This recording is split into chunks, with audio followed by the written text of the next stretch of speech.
Thanksgiving dinner had barely started when my grandmother suddenly stood up, pointed at me in front of 30 relatives, and shouted, "Why are an elderly couple living in the $1 million vacation home you bought for us?"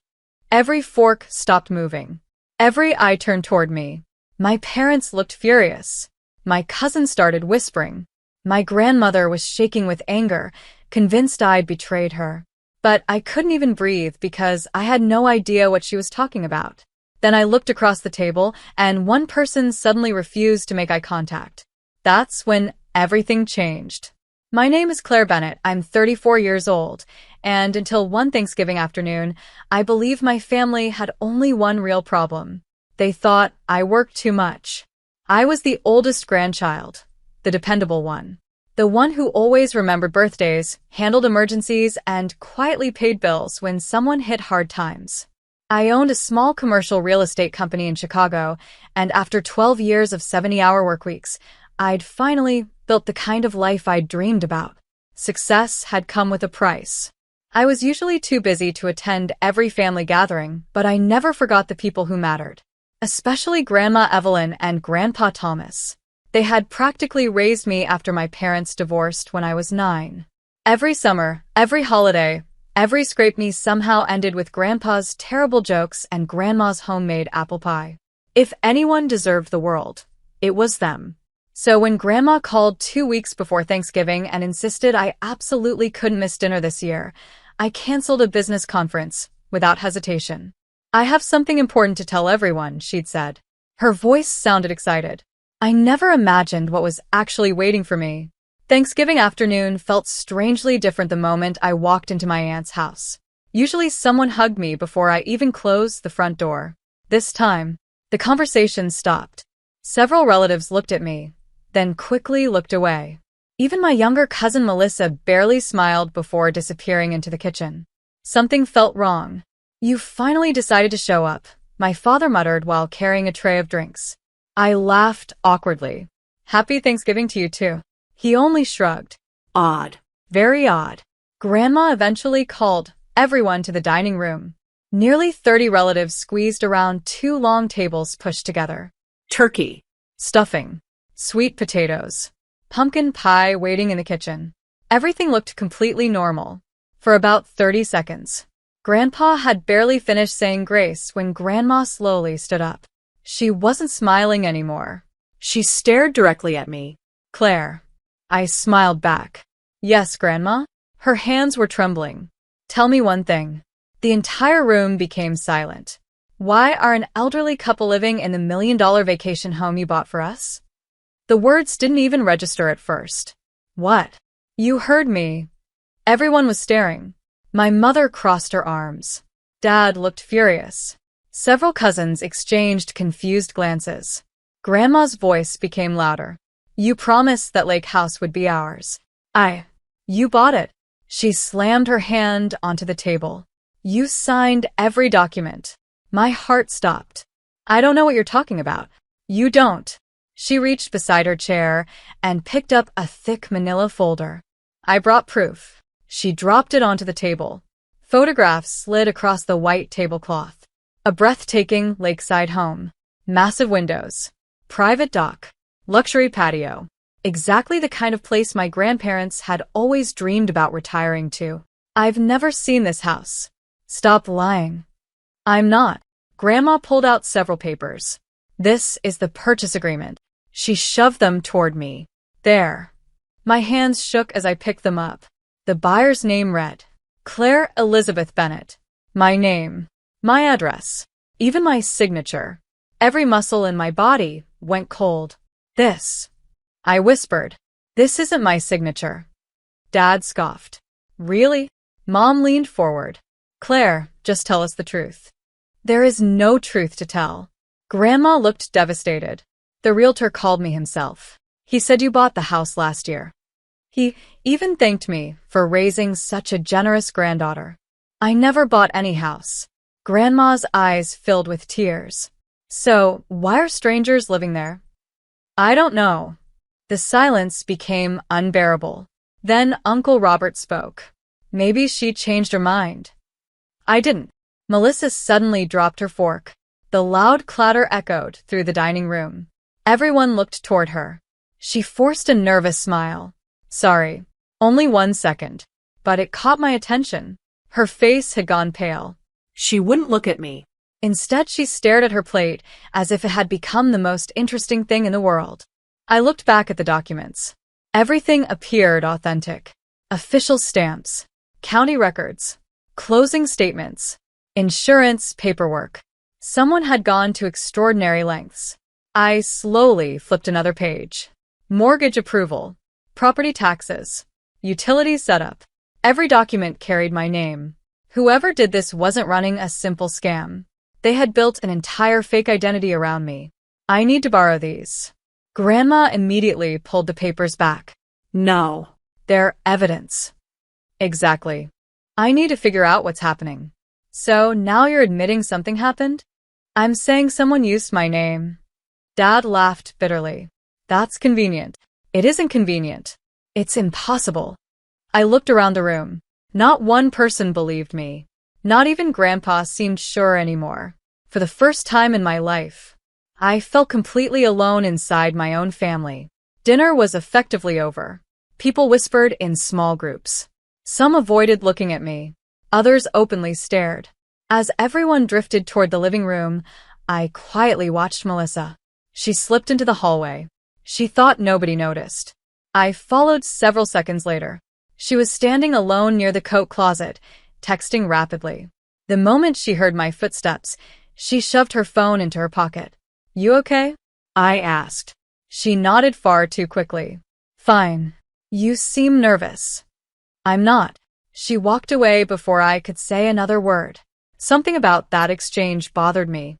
Back in the dining room, Grandma had accidentally left one document partially unfolded. Just for a moment, I glanced at the final page. Then something made my stomach drop. Attached to the closing paperwork was a photocopy of the buyer's driver's license. Mine, not just the number. The exact photograph from the license I'd replaced almost 3 years earlier after reporting my wallet missing during a crowded family reunion. Only a handful of relatives had known I'd lost it that weekend. And every single one of them had been inside this house today. I barely slept that night. Every time I closed my eyes, I saw my grandmother's face. Not angry, heartbroken. She truly believed I'd betrayed the two people who had loved me more than anyone else. That hurt far more than the accusation itself. But emotions wouldn't solve this. Evidence would. At 8 the next morning, I sat across from my attorney, Rachel Donovan, a woman I'd worked with on commercial property deals for nearly 7 years. She listened without interrupting as I laid every document across her conference table. When I finished, she looked at me for several seconds. You didn't sign these. I know. No, she said calmly. I mean legally. She pointed toward the purchase agreement. Whoever forged this copied your signature well enough to fool most people. But not you. Rachel smiled slightly. They copied your signature. They didn't copy how you sign legal documents. I frowned. What do you mean? You always initial the bottom right corner before every final signature. She turned another page. Every contract you've ever signed with me includes those initials. She tapped the paperwork. These don't.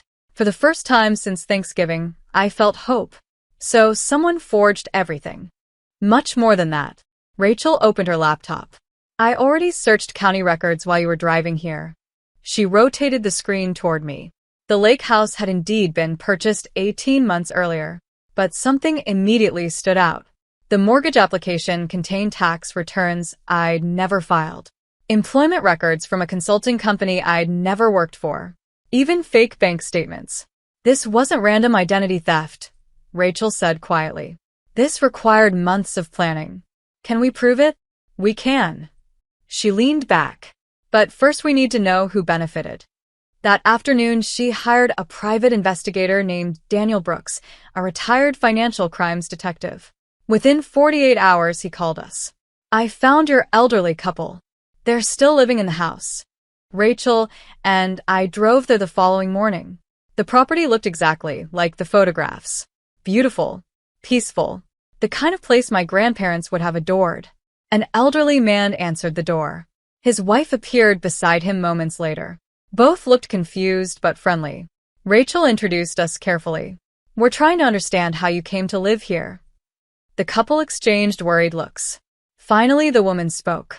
"Our granddaughter arranged everything." My heart skipped. "What granddaughter?" "Oh." She smiled. "Not ours. Claire Bennett." I felt physically sick. She told us the house belonged to her grandparents, but they couldn't travel anymore. So, she wanted deserving retirees to enjoy it. Rachel gently asked, "Did you ever actually meet Claire Bennett?" The couple looked at one another. No. A younger woman handled everything. She said Claire preferred privacy. Daniel quietly asked to see every email they'd received. The husband disappeared upstairs before returning with a neatly organized folder. Rachel opened the first message.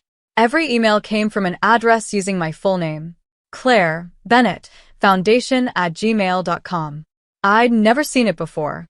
The messages described me as a successful businesswoman who anonymously donated homes to retired couples.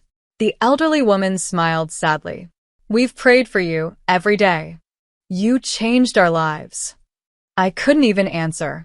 Someone had stolen my identity and used my name to perform fake acts of generosity. Daniel carefully photographed everything. Before leaving, he asked one final question. "Who introduced you to Claire's foundation?" The husband answered immediately. "A lovely young woman, Melissa Carter. My cousin." The drive home was completely silent. Rachel finally broke it. "Now we know who approached them, but we still don't know who financed the purchase." Daniel called again later that evening. I followed the money. It gets worse. He arrived carrying a thick binder. The down payment came through 4 separate accounts. Small transfers. Designed to avoid attention. Rachel flipped through the statements. Then she froze. "Oh. What?" She turned one page toward me. My parents' names. My stomach tightened. "They paid." Rachel kept reading. No. "They unknowingly guaranteed part of the mortgage. They signed supporting documents." "I don't understand." Daniel nodded. "They believed they were helping Melissa secure funding for a nonprofit housing project. They never knew your name was attached." I rubbed my forehead. My own parents helped steal my identity without realizing it. It appears that way. Rachel continued reviewing the emails recovered from Melissa's accounts. Every message had been carefully manipulated. Grandma received updates claiming construction delays. My parents received fake legal paperwork. The elderly couple received charitable promises. Everyone saw a different version of the same lie.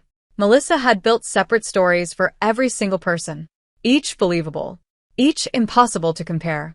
Until Thanksgiving, when Grandma expected to move into the house. I whispered. Everything collapsed. Daniel nodded. Exactly. Rachel suddenly looked up from another document. "Claire, you need to see this." She handed me a printed email. It wasn't from Melissa. It had been sent to her. The sender's name was hidden. Only one sentence appeared. "Your grandmother must never discover who really approved the purchase." I frowned. Approved? Rachel looked at Daniel. Melissa couldn't authorize a $1 million real estate transaction by herself. Daniel slowly closed the binder.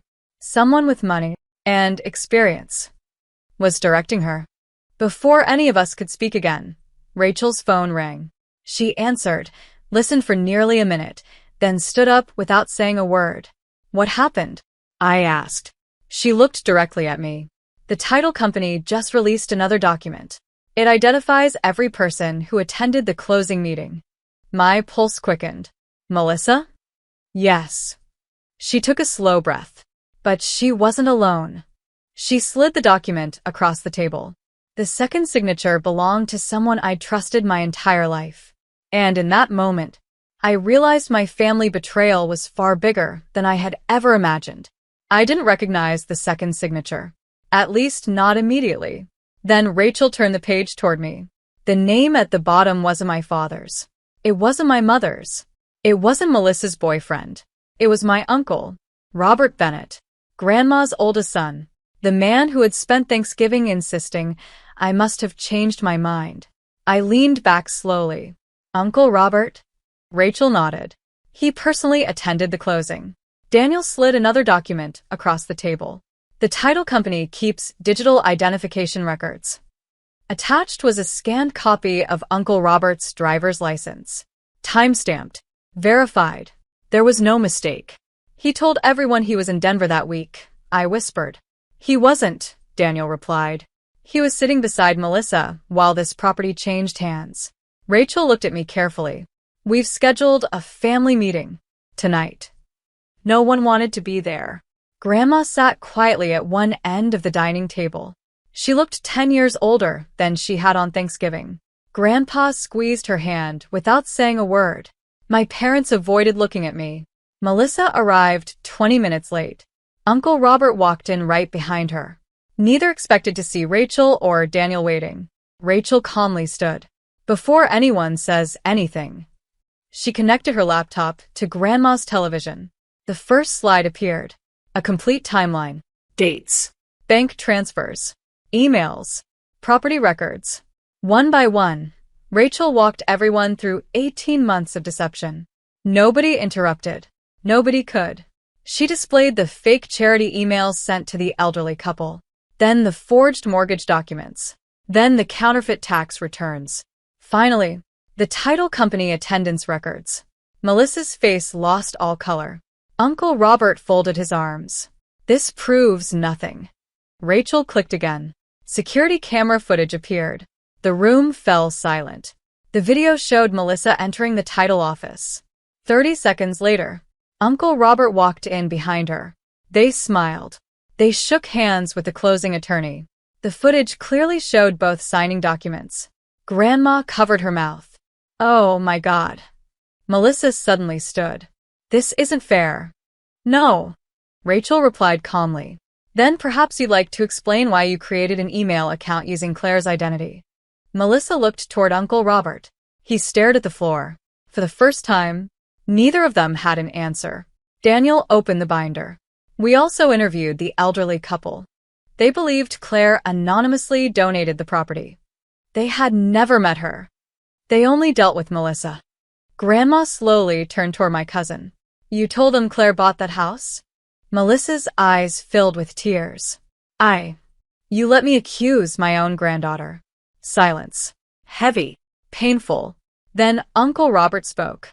It wasn't supposed to happen like this. Everyone turned toward him. It was just supposed to be temporary. Rachel folded her arms. What was temporary? The house. He sighed heavily. Melissa found the property first. We couldn't qualify financially. So, we used Claire's credit. My mother gasped. You stole her identity? I was going to fix it. When? No answer. Grandpa finally spoke. His voice remained calm. You involved your own daughter? Robert lowered his head. I convinced her nobody would ever get hurt. Melissa began crying. It wasn't supposed to go this far. I just wanted Grandma and Grandpa to have something nice. I looked directly at her. Then why weren't they living there? She couldn't answer. Rachel did. Because the house wasn't purchased for them. She clicked again. Vacation rental advertisements appeared. The property had earned nearly $300,000 in rental income. Every payment flowed into an account controlled jointly by Melissa and Uncle Robert. The room exploded. My father jumped to his feet. You were making money? My aunt burst into tears. Grandma looked physically ill. You used Claire's name, and used us. Nobody defended them anymore. Not even themselves. 3 weeks later, the investigation was complete. The lender officially declared the mortgage fraudulent. The title company reversed ownership. Law enforcement handled the criminal investigation. The vacation rental income was frozen. The elderly couple were relocated into a legitimate retirement community funded through victim assistance programs. Before leaving the lake house, they asked if they could hug me. The woman whispered through tears. We thought you were real. I smiled sadly. I wish I'd met you under different circumstances. Grandma invited me over the following Sunday. Only Grandpa was there. No giant family gathering. No holiday decorations. Just the three of us. The moment I stepped inside, Grandma started crying. I'm so sorry, She walked over and wrapped both arms around me. I never gave you the chance to explain. You believed what you saw. I should have believed who you are. I hugged her tighter. I understand. No. She shook her head. I forgot that trust should come before assumptions. Grandpa smiled softly. I told her that after you left. Grandma laughed through her tears. He also reminded me who stayed beside us every time life became difficult. She looked into my eyes. You never stopped showing us who you were. I stopped remembering. Several months passed. The criminal cases continued without me needing to testify again. Melissa eventually accepted responsibility. Uncle Robert pleaded guilty to financial fraud and identity theft. Neither received the future they thought they'd built. As for me, I kept working. I finally took the vacation I'd postponed 3 years in a row. Not to the lake house. Somewhere entirely new. Somewhere without painful memories. The following Thanksgiving felt different. Smaller, quieter, healthier. No whispers. No suspicion. No pretending. Just family trying to rebuild what honesty had nearly destroyed. Before dinner, Grandma stood once again. The room immediately became silent. She looked at me. This time she smiled. I owe someone an apology. She reached for my hand. I accused the only person who never stopped protecting this family. Her voice trembled. And I will spend the rest of my life remembering that truth. Nobody spoke. They didn't need to. Sometimes justice isn't watching the guilty lose everything. Sometimes it's watching the people you love finally see who you really were all along. As I looked around the table, I realized something I hadn't felt since before that terrible Thanksgiving. Peace. Not because everything had gone back to normal. It never could. But because the truth no longer needed anyone to defend it. It could finally stand on its own.